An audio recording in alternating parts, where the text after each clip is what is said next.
Welcome back to the pod. We are presented by WynnBET. Betting is a team sport. Bet together at WynnBET. Eric Allen here down in Mobile, Alabama, joined by Jets defensive coordinator Jeff Ulbrich'a. How different is this Senior Bowl now in 2022 than maybe when you came out in 2000? I would say for one, I don't want to say the caliber of players because who knows when you assess a college player what he will become in the NFL, but definitely the highest regarded guys, the guys that potentially could go in the first round. There's not as many of those guys for whatever the reason. Maybe that's agent influence or whatever the case may be, but a little bit less of the premier first round, most hyped up prospects aren't necessarily here. That other than that, it's football, and I think it's in this whole build up to the draft. There's going to be all these opportunities to assess these players. We go to the combine, we see them run, we see them jump, we arm length, the whole deal, and then obviously the scouting department's got 4 years of evaluating the character of the man and what they're all about. But this is like a real opportunity for us to assess the football part, and run football drills, for us, defensively, run an NFL defense and get our hands on them. So in my opinion, this is invaluable, especially for a team like ours that is I wouldn't say rebuilding, but we're definitely in the starting point of building something special. What did it mean for you coming out of Hawaii when you got here in Yeah. that week? And can you talk about the personnel that was actually assembled here? Yeah, it was I want to say that, and I might be wrong, but it was like 30 of the 32 first round picks the year that I came here played in this game. Just my linebacker group alone was Brian Urlacher and John Abraham and LeVar Arrington and the list goes on and on of the guys that participated in the game. But it was for a 1 year starter out of Hawaii that never thought that, obviously had the dream of NFL, but never thought that it would, really materialize. There was so much doubt, and to all of a sudden you're thrown into this group of players that, I'm a huge fan of football, just like I played it. So I was a huge fan of a lot of these guys. And so it was really exciting. It was just, it was an amazing opportunity to see, can I do this or not? And for myself, it was, without this game, I don't get drafted in the third round. I absolutely believe that. And I absolutely believe that's the truth. Gave me an opportunity to show them that I could play and I could play with the top guys in the country. You mentioned John Abraham. Mm-hmm. Sean Ellis Sean here Ellis, too, right? Two great Jets. Two great Jets. Yep. 4 first-round picks in 2000. Yep. John Abraham and Sean Ellis, of course, Chad Pennington, Anthony Beck. That was, I think Pennington was in the game as well. Yeah. And Beck was in the game as well. There you go. Yeah, he was in the game. So when you look around at the guys today assembled Right. here for the first time, what do you see in their eyes? There's obviously like a high level of anxiousness and nervousness, and then you've got the other guys that some of it's real and authentic, the confidence and the swag. Some of it is just posturing and trying to, it's so different. And I don't want to like go off on a tangent here, but the agents have prepped these guys at such a high level nowadays. To the football stuff, that's obvious. That's always been part of the preparation for the Senior Bowl draft, the whole process. But now, I mean, they're getting taught how to carry themselves when they eat, when they when they get their laundry done. Everything is being assessed and analyzed, and the agents have done a really good job of prepping these guys for everything. So it's for us it's a challenge, because you're really trying to filter through what's real, what's not real, and for the teams that actually get an opportunity to coach it, I think it gives us a huge advantage because we get to get a relationship and develop, as much trust and regard that you can get within a week's time. But it gives us a little bit of a window into the world of who they really are, not who they're being coached to be, by an agent or by ever. But so for us, it's huge. When you heard Valuable. when you heard you guys had been selected to Right. coach down here, what's the initial reaction? Because Right. you like to have a little bit of downtime. I know you love ball. For sure. You got family. Yeah, for sure. You want to get away from it. But Yeah. your reaction, because you said the Jets are building something special. You do have 9 draft picks in the 2022 draft, 2 in the top 10, a pair in rounds 1, rounds 2, rounds 4, rounds 5. Right. Yeah, it's imperative that we hit on all of them, you know. So every bit of information that we can gather is huge. You come here, and a lot of times it's people think it's just an opportunity to assess, and that's part of the process. But I think it's just as important to eliminate people. You know, maybe the personality, the character isn't quite right for us. The learning style doesn't meld with the way that we teach. Um, Whatever the case may be. So you find guys for sure, um, and you really like you find guys that you want to target, and you want to become part of the organization. But just as important is that you eliminate certain people too. This is fascinating this year because there are staff evaluations. You are the defensive coordinator, Right. but you're not the defensive coordinator this week. No. Who is the Jets defensive coordinator this Mike. week? Yeah, Mike Rutenberg. And can you tell us about Rudy? Yeah, Rudy is excellent coach, excellent teacher. He coaches the linebackers for the Jets. A guy that's definitely qualified, has all the experience, the knowledge to be a great defensive coordinator in this league, and his time will come for sure. So, what a great opportunity to come out here and kind of have a dry run for him. You know, he just had his first unit meeting, did an excellent job. So take us behind closed doors. What can you tell us? He didn't take well. He put his own style onto kind of what we talk about within our defensive unit meetings that I've before, but definitely put his own spin on it, his own his own style, which he has, and it was fun. It was it's a great opportunity for these guys. Like I know Rudy, some guys they don't necessarily take it as seriously as others do, but I don't know if Rudy took a day off these last 2 weeks. Like he was really excited about this opportunity, taking it very seriously, and put a lot of time and preparation into it. And these kids will value from this for sure. What's it like playing for you? Because everybody talks about juice. Whenever you hear the name Brick, people say he brings the juice on the field, in the classroom. You'd have to ask others, like I do love this game. It's absolutely, it's been a huge part of my life, playing, coaching. It's afforded me so many opportunities, not just financially, but it's exposed me to people that I would have never known otherwise, from every walk of life, from every part of the country, from every everything, and it's just enriched my life at such a high level. And I have just such gratitude for the game that I'd like to say that you feel that when I coach and teach and try to motivate, and that you feel my authentic love and passion for this game, and a real genuine give back for me, and give back for all that it's given me. What do guys have to do under you to be successful? What are things you're not going to tolerate from a player because you played yourself? Yeah, to me, it's just emptying the tank every day, like the all gas, no break, which is Robert's slogan that this organization has absolutely embraced. That's absolutely how I operate, so whether it's meetings, whether it's walkthrough, whether it's night before prep, whether it's your film study, whatever it is, just go for it at the highest level, unturn every stone, empty your tank every single day, and you're going to be golden with me. Like to me, that's the process. As long as we're committed to the process, and you are unturning every stone, and you are emptying the tank, and you do live by this mantra of all gas, no break, that I can absolutely live with whatever those results are. Do you bring teach tape out of yourself? Absolutely not. Ever bring any clips out? No. Any of your assistants do that? Way too embarrassing. Come on. I absolutely. And if they did, Will they look it up? They would. Well, some of the guys. It's funny. Raheem Morris, when we were in Atlanta, he would do that every once in a while, and it was the guys would love it. They'd get a big laugh. The best part of it was I remember we first got to Atlanta, and I preached leverage, and I brought out this chute where we would shuffle under it for just days and hours, and it was just endless.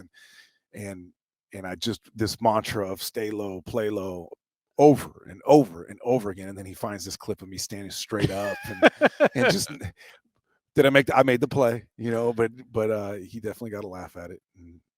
But I was like, the honest truth is, and this is not me trying to be humble or anything like that, I was a very average player, like my tape, I could maybe show you what strain looked like, but as far as skill and technique, pretty shabby. Nobody was average who played 10 years in the National Yeah. Football League. WynnBET is now live in New Jersey, and they're bringing the excitement of Wynn Las Vegas to online sports betting. Get in on all your favorite teams, players, and sports, from boosted parlays to live in-game odds on every major sport. They have what you need to win. Sign up today to receive a special offer, risk-free $500 sports bet. Download the WynnBET app now or visit wynnbet.com to start winning. WynnBET, an official sportsbook and gaming partner of the New York Jets. Offer subject to change. Terms and conditions at wynnbet.com. Must be 21 or older and present in New Jersey. If you or someone you know has a gambling problem, call 1-800-270-7117. Yeah.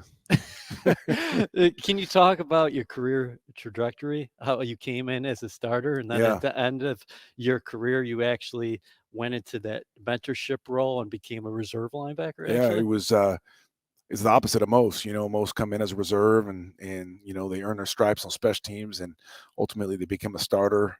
And I was kind of the opposite. Came in and when I came in, the 49ers were in the transition of moving on from those like the greats, like the 1 year with Steve Young and 1 year with Jerry Rice and 1 year with Ken Norton Jr. and 1 year with a lot of these more than 1 year with T.O., but a lot of the great players that were a part of those great Super Bowl wins and those world championships.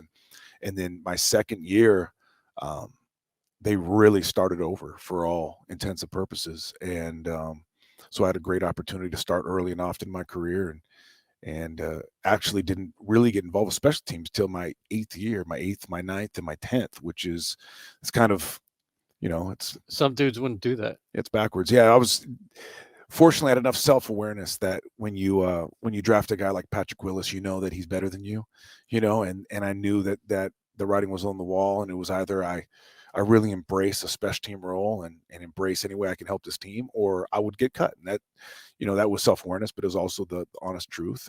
And it let me get 3 more years in the NFL, which had I not, probably wouldn't happen. What made Will so unique? What didn't make him unique? The guy was explosive. He was fast. He was violent. He was instinctive.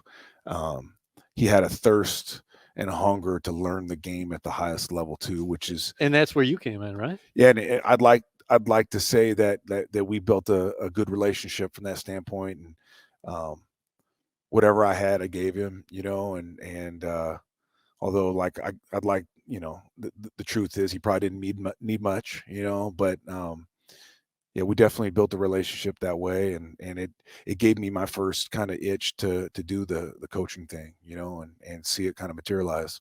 So Mobile, Alabama played a huge role in your playing career. It did.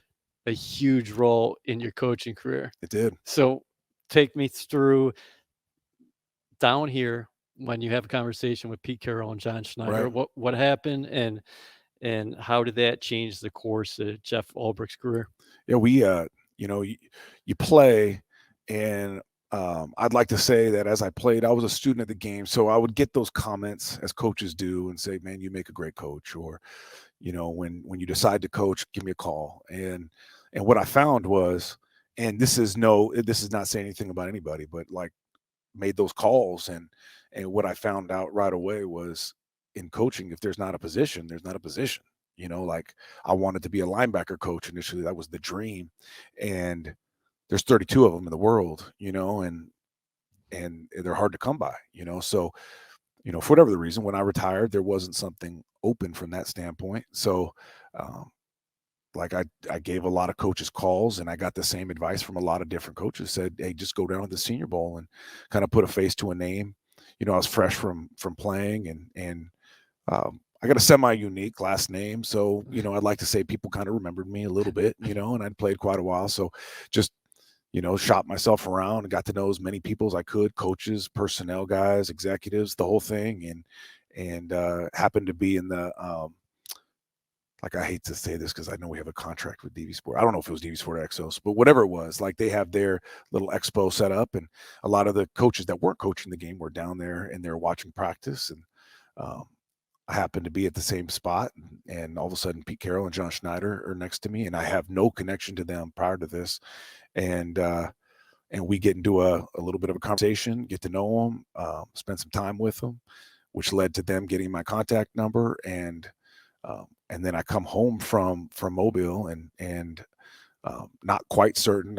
I had met Raheem Morris. That was my first time with him, and had met Rich Bisaccia, who was a special team coordinator at the time. And I felt like that was going to be an opportunity. And all of a sudden, out of nowhere, Pete Carroll calls me, and I'm at dinner with my family, my young family at the time. My kids are not young anymore, but we get to talking, and before I know, it's like a hour and a half, 2-hour conversation. Like, that they're done with dinner, like looking at me like, "Come on, Dad." And we get off the phone, and I don't know what to make of the conversation. Like, it was just, we were just kind of talking. We're talking about football, philosophy, family, life, a little bit of everything.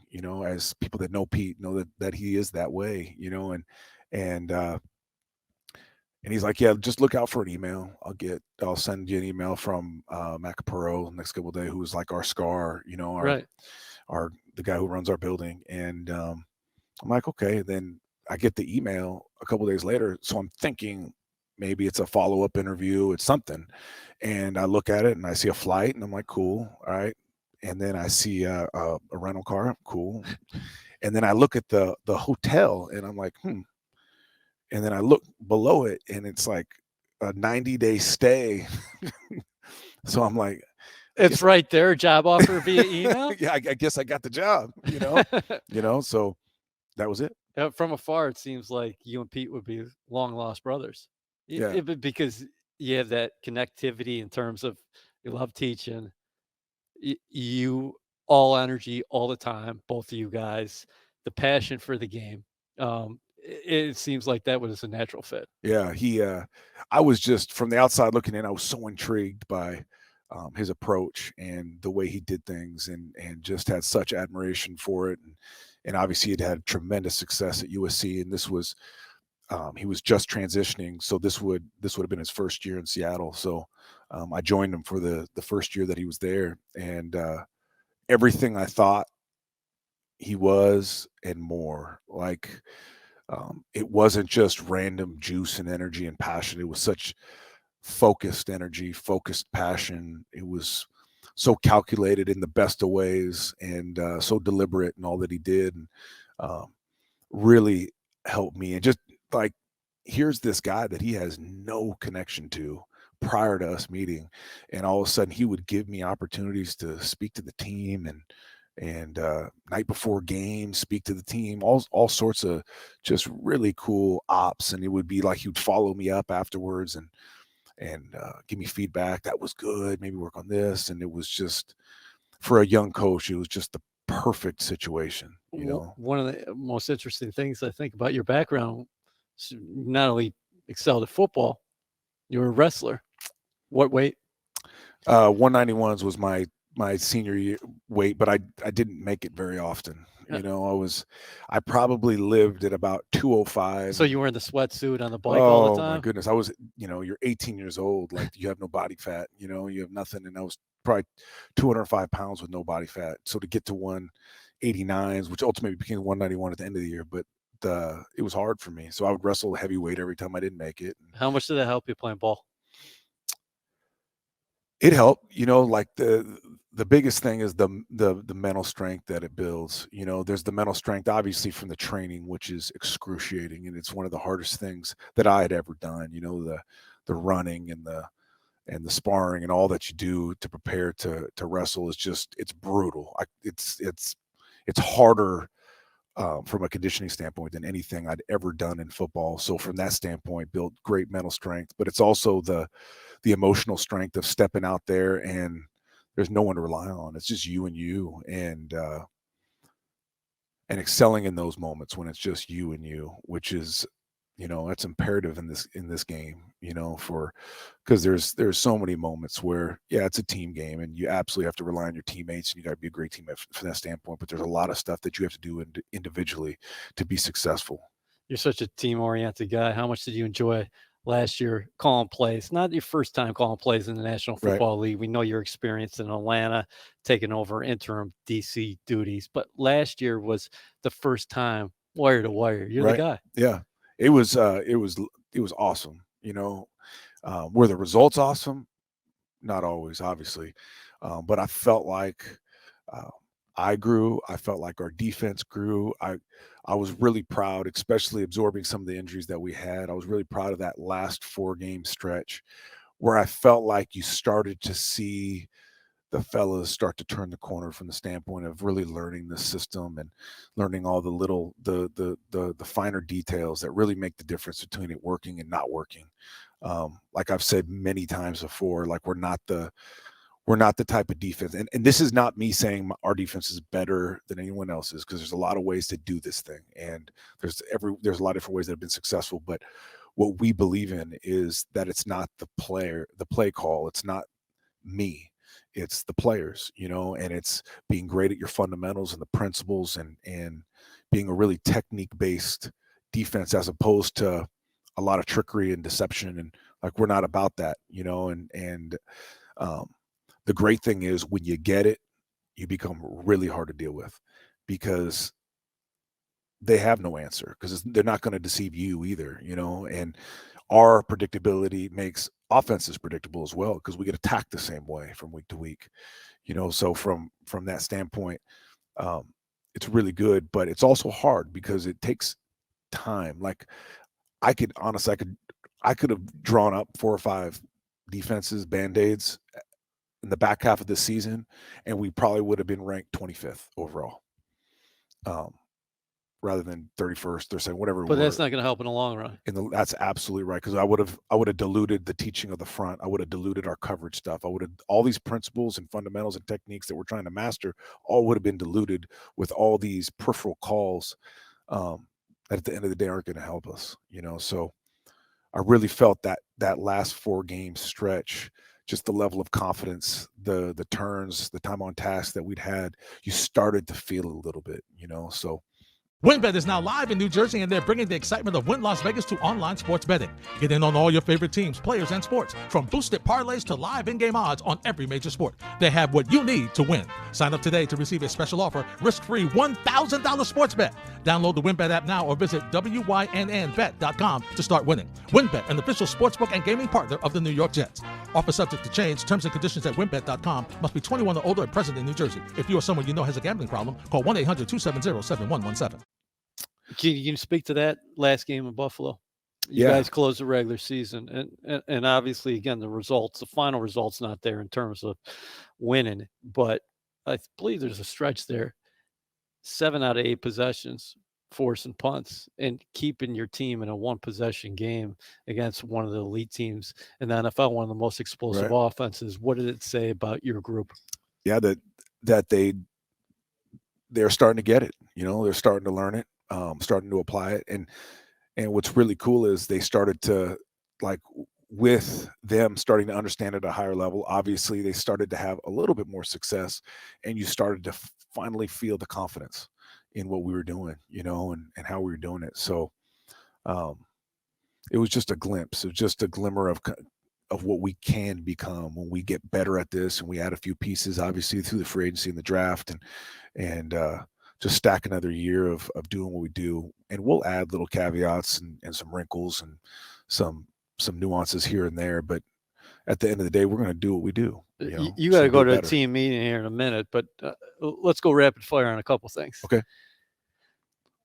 How good of a player can Carl Lawson be in this defense? Because we were out there in the spring and the summer, and I was telling people this guy was by far and away the best player on the football field. Yeah, I agree. He most fronts in the NFL are read, or they react to the blocking schemes, they react to the man in front of them. So there's a level of hesitation, no matter how you know the defense and how many reps and time on task that you had. This front is not built in that way. This front is based on everything is on our terms, and we are going forward and we are attacking. And I think it is absolutely tailor-made for Carl Lawson, because that's how he's built. That's what his DNA is all about anyway. So for a guy to not have to read, not have to sit in a frog stance and catch and step laterally and react to the man in front of him, he's putting things on his terms. And when things aren't his terms, I thought this offseason, like you had said, for the guys that were out there and saw it and felt it, like, Like, I don't want to throw so much smoke at him, but it's like Right. he looked unblockable at times. Mosley. Any surprise at all? You're a guy who played the game at the highest level, and you've coached up a lot of very good players, but there were a lot of questions, I think, externally after, hey, he basically hasn't played in 2 years. For sure. He is one of the most special football players I've ever been around. His level of anticipation and his instinct is just it's just so unique. Like, he's one of those guys that is consistently inching to plays before the ball snaps. Like, he just has inherent sense of where it's going. And it's one of those things that's absolutely earned. It's not like it's hocus pocus and he just got a feeling. Like, he's put the time on the films. He's just a relentless worker in that way. So from that standpoint, amazing. The level of toughness, like, say what you want, guys that really get paid in this league, and he's one of those guys that really got paid and well deserved. Every penny that he makes, they don't throw it around the same. Typically, like they gain a higher level of consciousness for their health, which every human being can understand. He is not that. Like, this guy throws around his body like he's a 15-year-old playing high school football. Like, and he's trying to earn a scholarship. Like, he is so hungry, so tough. That's the way you played, though. He is 10 times better than the player I ever was. But I'm not talking about athletically. I'm just saying is that you I have tried an to. appreciation for that. I tried to. And the best part about him is his level, other than the playing, that's obvious. But the level of humility and the teammate that he is something that, unless you're really around him, you can't appreciate, because everybody's heard about it. I'm sure the fans have heard about it. Me, as a fan of him, I'd heard about it when he was in Buffalo or when he was in Baltimore, and I was wherever I was at. But the man is what you gain the strongest appreciation for when you're around him, because he's so humble. He's such a great teammate. He's such a good human being. He's just. He said one of his proudest moments was changing the play. Where it was so cool. I've never been around something like that. Like, I've seen guys. You build in audibles within a game plan and empty checks and formation checks, and we all have done that. Everyone's done that, and we do that. But he went completely off script. Like, it was not in the game plan. It wasn't even discussed on the sideline. Changed it. It worked. It was amazing. But you're such a competitor. Was there ever a moment where, like, what the hell are you doing, CJ? Hell no. Like, he's one of those. He's earned that right. Okay. He's one of those few guys that, like, if you saw it, you felt it, like, I'm riding with you, and we believe in it. A great, like, one of the billions of stories people have probably heard about him. But my wife, she broke her ankle last off season, like right before summer break, and she had to get a whole surgery on her plates. The whole thing was we're walking out to practice one day, and I just told him, she broke her ankle. She's going to be, she's going to be off her feet for 5 or 6 weeks or whatever. Like, unsolicited, without saying anything. The next day I walk into my office, there's a wheelchair sitting there, and he had brought her a wheelchair from home. Never heard that story before. Yeah, it's just a small little, like, window into his world, just the man that he is. How about the young corners? Everybody said you guys were crazy, but you go out there and play with them, and Bryce Hall really developed in year 2. Brandon Eccles comes up with 2 interceptions, including a pick 6, a number of pass defenses. You got Michael Carter II, who steps into one of the most difficult positions in all of football. He's out there balling. Yeah. What can you say about that group? Yeah, I'm really proud of the ways the guys progressed and what they had become at the end of that season. I mean, it is maybe the hardest position in football to play as a young player, without the reps, without the time on task, without the experience, like, which none of them had, and they ended up becoming NFL corners by the end of the season, which was really cool to see, especially for 3 guys that built in the same way that CJ is in that way, just so humble, come to work every day, work their butt off, and doing it without a real model of they really didn't have a vet in front of them to kind of show them the way, Right. because they're kind of paving their own way as they went, which can be a little bit more challenging at times. Um, but I really felt like by the end of the season, I'm like, we can play with about anybody out there right now with this group, So it's exciting to see. I think you got to get out of here, but I really enjoyed this. We got to catch up again because I want to talk a little bit more about the Atlanta connection and Mike LaFleur. And you mentioned Scars before. What a close group, and you guys carrying this on here with the Jets. But really enjoyed Yeah, me too. it. Thanks.